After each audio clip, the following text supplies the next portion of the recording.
Hello, I'm Kevin Applenapp here with Americans for Comprehensive Education Reform. With me is Jamey Falkenbury, the Director of Innovations and Education Advisor to Lieutenant Governor Dan Forest. And we're here today to talk about education in North Carolina from the perspective of the Lieutenant Governor's office. So, Jamey, tell us a little bit about what's been going on in the 2019 session. Sure. As many of you know, the session's still going on, but the Lieutenant Governor had a few education initiatives that he was working on this session. The biggest one that probably got the most news would be the Economics and Personal Finance course. For a few years now, the Lieutenant Governor has been championing this as a course that students need to take before they graduate high school, and it just so happened that it worked out that our history standards were being realigned this year and next year. And so we took that opportunity to work with the General Assembly, the financial institutions of the state, to really work on getting a true economics and personal finance course. Now, many people say, well, aren't we already teaching this? Well, the thing is, right now it's either in CTE, which for most students would be an elective, and then for the rest of the students, it's kind of buried in founding principles, which is a history about how our nation was founded, and some teachers do cover it, some aren't able to cover it as in depth. And Lieutenant Governor, like an optional lesson. Well, they get graded on at the end of the year, but only about our students were about 50% success rate. So we said this needs full attention to it. So what we did is we worked with the General Assembly, financial institutions, DPI, the CTE department, and we created this full credit course. So students that are freshmen starting in 2020 will be required to take this course before they graduate high school. Excellent. Excellent. And then, yeah, sure. And then the other thing that we were really working on is computer science. The Lieutenant Governor is the chairman at the State Board of Education. Not many people realize that, but the Lieutenant Governor serves as a voting member at the State Board. He is the chairman of the Digital Learning and Computer Science Committee. And because of that, he's really championed computer science in the state. Sure. A few years ago, when we first started exploring computer science in North Carolina, we realized that computer science was a loose term for a bunch of things. You could walk into a classroom and they could either be doing coding, or they would say computer science is learning Microsoft Word or PowerPoint. And so we said we really need to say that computer science is what computer science is, and it isn't just keyboarding. And so this session, we really honed in on focusing on the professional development for our teachers. A couple years ago, we found out that only 25 teachers in the entire state were certified to teach computer science. And we need about 2,800 teachers trained. Sure. So we're really pushing the professional development, and we got about $1.25 million in this current budget, and that will set us up. And then also what we've done is Lieutenant Governor created the Computer Science Steering Committee. And as I said before, computer science is kind of a loose term with a bunch of different topics. The steering committee helped devise North Carolina computer science standards, and they're going to be presented at the State Board in the next month or so, and then they'll be included in the standard course of study. And for the first time in our state's history, computer science, true computer science, will be offered to all students in North Carolina. Excellent. And then I just want to add on to that by the year 2040, 70% of all jobs will require some type of computer science. So I think about my daughter, who was born 7 months ago. By the time she graduates high school, if she does not have some background in computer science, she's going to be at a very disservice when she enters the workforce. So we got to start thinking about this as a generational thing. Absolutely. Colleges may wind up requiring that. Yeah, we're working with the Board of Governors as well to say that to make sure that they allow computer science to be counted not just as an elective anymore on their transcripts when you go from high school to college, but it counts for either a math or a science. So I think you should be seeing those kind of policy changes over the next year or so. And kids will opt for computers more than something else. Yes. Well, and also if it's elective, the students will not take the course, because it affects their GPA. They're only going to take things that are required by them or by the university. So we're trying to make it so that students who do get computer science do get credit for it. Excellent. Right. So that's kind of what's been going on in the legislature now. Dan's been Lieutenant Governor for about 7 years at this point. What would you say are some of the accomplishments that stand out? Sure. And focusing on education. Yeah. Not many people realize this because the media would not cover it. Of course. But when I said earlier that the Lieutenant Governor serves on the State Board of Education, and he's the chairman of the Digital Learning Committee, he was the leader, I guess, in implementing the Digital Learning Plan. And what people don't realize is that North Carolina is the first state in the entire nation to have every single classroom, not school, every single classroom connected to high-speed broadband. And this is a game changer for North Carolina because now that socioeconomic divide, that rural versus urban, we're able to get some of the same content and curriculum to all students regardless of your zip code.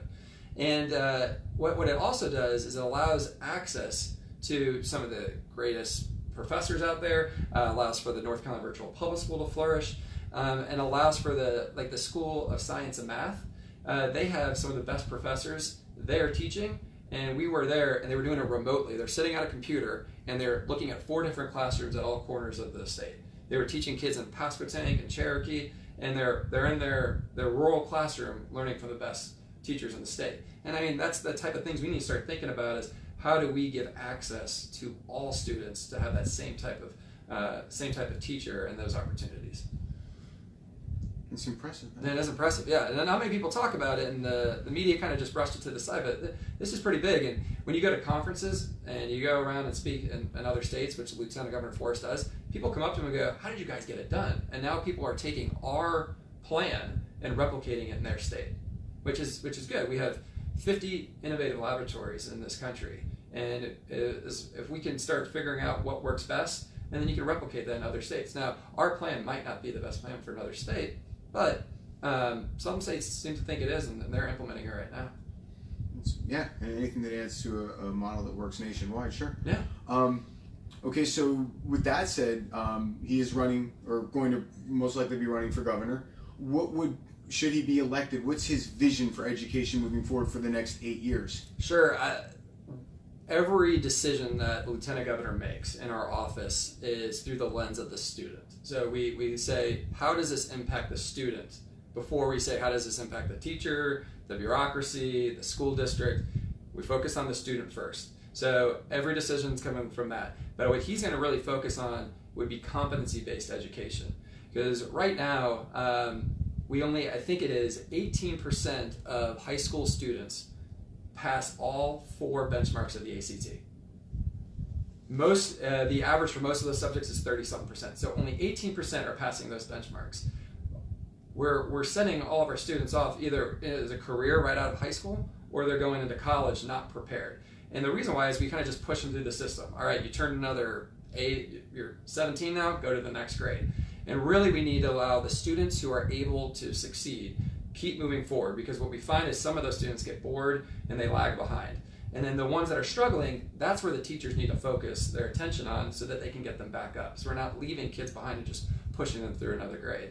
And also, not making the advanced students just sit and atrophy and get bored. Yeah, exactly. And then the other thing, the biggest passion that I think Lieutenant Governor Forrest has right now is computer science. We have a unique opportunity in the state with RTP, the banking industry in Charlotte, some of the aerospace that's going on in the Guilford County Triad region, that we really can be a leader in this space.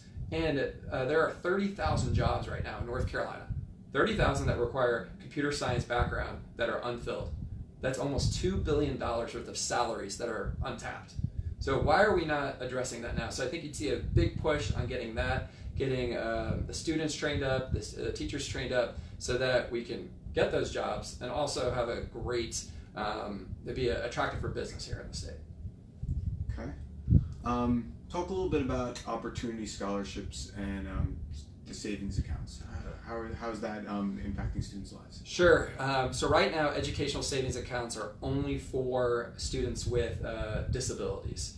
So that means in simple terms, it's an account that parents with children with disabilities can have access to so that they can get therapy or a tutor or anything else that enhances that child's education.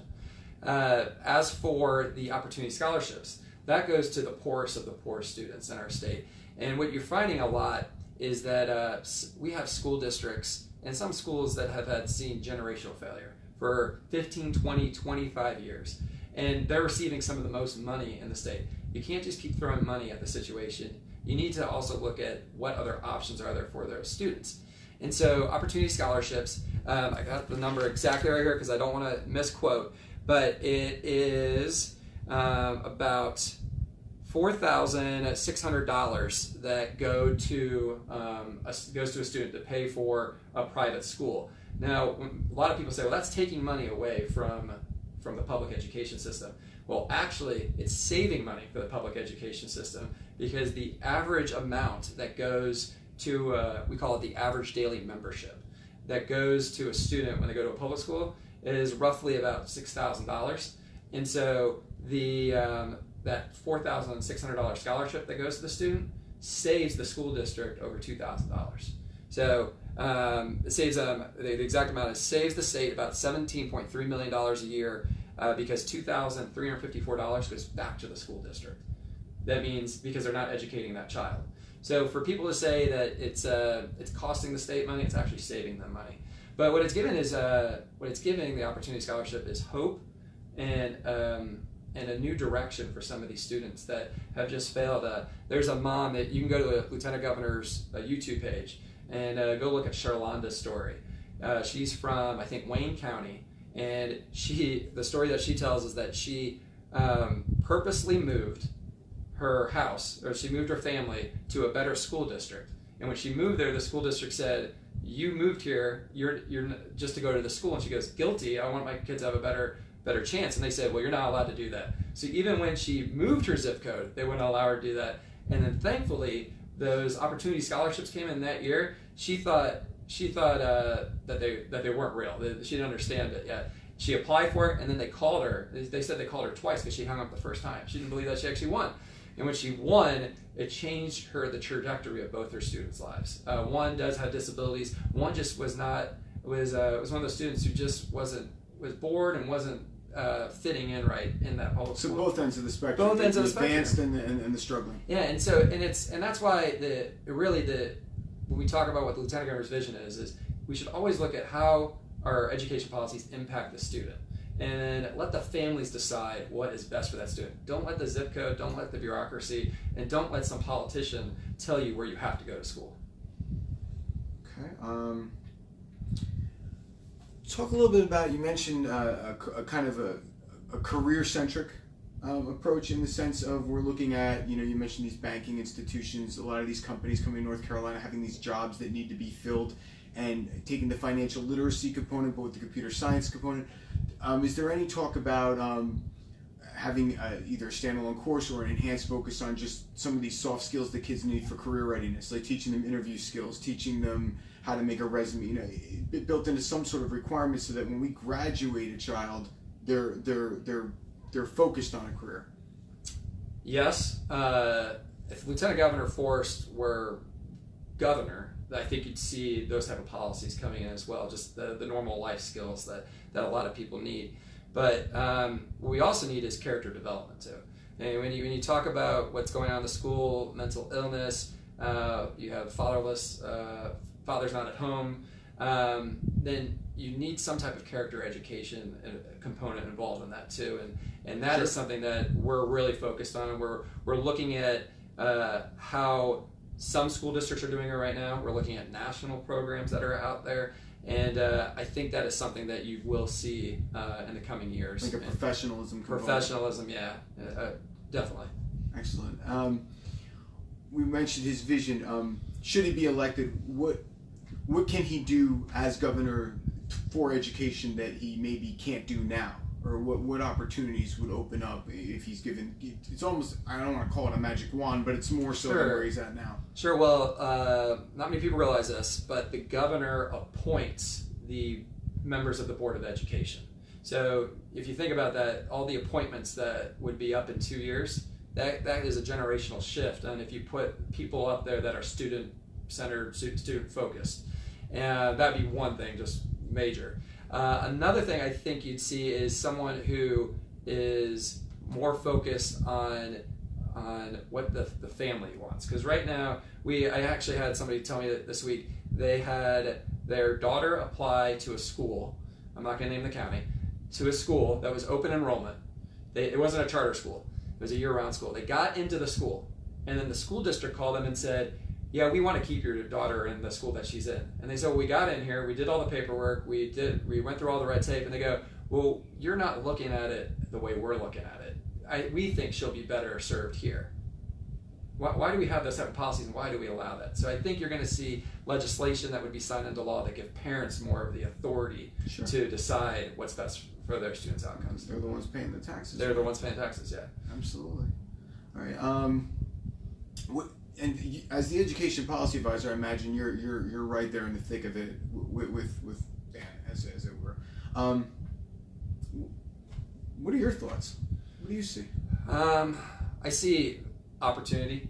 There's a lot of potential that's out there that it's untapped. We also education shouldn't be political, but it is. I mean, we elect our state superintendent, the governor makes a lot of appointments, lieutenant governor serves on the education board, but regardless of where you stand on the spectrum, everybody is there for the students. So let's stop, or they should be for the students. Let's stop pitting ourselves against each other and start working towards a common goal of figuring out how we can right the system. And there's one example I want to give you is Charlotte Mecklenburg and Guilford County schools this past year were #1 in the nation for metropolitan reading scores. That sounds great. 39% proficiency. So we're lifting up 39% proficiency when 61% of those students are not proficient. And that's leading the nation. And that's leading the nation. But everybody was praising that. We should lift up that we're #1, but we also got to give it context about the overall education system. And we spend exponentially more money than we've ever spent on education. And then we can, I'll send you guys so you can put this on your Facebook page, sure. But you can just see the graph of what the success and outcomes are, and it's been stagnant since 1960. And the reason for that is that we're still using an 1892 model of education. And what Lieutenant Governor Forrest says whenever he speaks to a group, he goes, all right, if you could wave the magic wand and create an education system that best fits the needs of 2019, 2020, would it look anything like what we're doing today? And every person raises their hand and says no. So if that's the case, then why are we doing that still? Why aren't we trying to be nimble and be adaptive and be creative and take chances? A lot of people say, well, you can't do that because it's going to fail the students. Well, I just told you, the ones that we're 61% not proficient, we're failing them in a certain way because we're just pushing them on, getting them through the next grade. So we really need to start addressing those issues. Absolutely. Okay. Are we getting any questions from Facebook at the moment? Okay. I guess the one question I have, and this might be out of left field, and if it's getting into a political minefield, obviously let me know. But one of the things that could potentially be an obstacle from where I'm sitting is the tendency of systems to defend themselves against change, kind of intrinsically. It's just the nature of systems to preserve the status quo. And when we talk about education, a system that's been in place for 100 years, there is a bit of a bureaucratic element. But obviously to get the computer science piece in place, to get the financial literacy in place, you have been able to make movement there. So what approaches to this system, and obviously from a nonpartisan standpoint, would you say has been working, as a model moving forward to try to, it's almost like you're trying to make an aircraft carrier turn, but what have you found to be effective? I think when you bring consensus and you bring the business community and you bring groups like yours that come in with a vision for what to do. The financial literacy wasn't just Lieutenant Governor saying, let's do this. I mean, we brought in the financial institutions, we brought in the business community, we brought in education stakeholders, we brought in professors. Everybody came around and said, this is a good idea, let's unite behind it and make that change. A lot of times you see in education that there's people don't want to ruffle any feathers because they either don't want to offend anybody or that's somebody else's job. But again, you have to look at what Lieutenant Governor Forrest always says. We have to look at how does this impact the student. So let's not worry about everybody else. Let's focus on the student's needs, and then we'll see how everything else fits into that. And that's why, like, I bring up like opportunity scholarships all the time. The Governor Cooper said that this is an expense we cannot afford. He's been on record saying that, but I don't treat students as expenses. I treat them as they're the future of this country, and we need to do what's best for them. And I think most parents understand that if you're given an opportunity or an option, you should take it. To better your child's life. And I'll use the iPhone analogy. So someone gave this to me, so I can't take full credit for it. But everybody either has an iPhone or a Samsung with apps on it. The average person has 60 apps on their phone. You get to check everything, weather, sports, whatever you want, watch TV. But then when you go to enroll your student into a school, you only have one option. That makes no sense. So we live in a world where we have all the options in the world on our phone or around us. But when it comes to education, we just have to stick to one, for the most part, one option for these students. Because in the private sector, that might be kind of a monopoly in a way. Well, yes. Okay. Well, so as far as the Lieutenant Governor's office goes, is there a website that they should go to learn more about what he's been doing? We'll obviously post it in the comment section. Sure. But we post a lot on Facebook and a lot on our YouTube channel. It's pretty much the same videos that are on our YouTube channel do that. But he does pretty much one or two every couple weeks videos just about what's going on in education or some of his ideas. And I would say share those with people that you think need to hear those type of messages. And then it's official Dan Forrest on Facebook. And then I would also say just don't rely on getting all your information from the media. Do your own research because there's always a slant to it. And sure. There's an agenda. And get your facts so you know what's really going on in education. And you can correct me if I'm wrong on this. One thing about the budget in the current tug of war that's going on, Governor Cooper was talking about, he wants to give 9.1%, and he points at the 4% raise. But if you go back to 2015, we've seen a cumulative 18% increase. And that 4% would now make it 22 since 15. Well, it's a little disingenuous too, because he's 9.1% is what he's going to front load it. The General Assembly said, why don't we give raises each year? So it's about like a 3.8% this year, and then there's another 4%. I don't have to know the exact numbers, but they get another bump the following year. Sure. So instead of just front loading it and saying that you're giving them more raises, it actually comes out over time. But the General Assembly over the last 5 years has given a 20% raise to teacher salaries average. Now I know some people say, well, I'm not making 20% more, or I'm making way less, but it is an average. And we also need to keep in mind too that what's not factored in there is, because they are state employees, they get a very good package that goes with it, with their health benefits, retirement pay, that need to be kind of put in there. That's about $18,000 to $20,000 worth of benefits they get on top of their $56,000 average salary. Sure.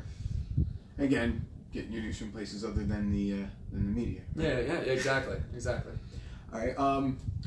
Do you have any final words you'd like to leave the audience with? I mean, the folks watching live now, but the folks that are going to watch this in the days to come. I would say if you have any questions, if you ever read something or see something in the paper that doesn't make sense, just call our office, 919-814-3680. I talk to people all the time. We go over a lot of different issues. With education, he is very accessible. With education, if I'm not on the road, I pretty much do phone calls all day long when I'm not on the road. But yeah, our door's open, and we're here to serve you. So appreciate the time to talk with you. Excellent. Well, thank you very much. Appreciate you. Appreciate it. Always a pleasure. Sure thing. Thanks.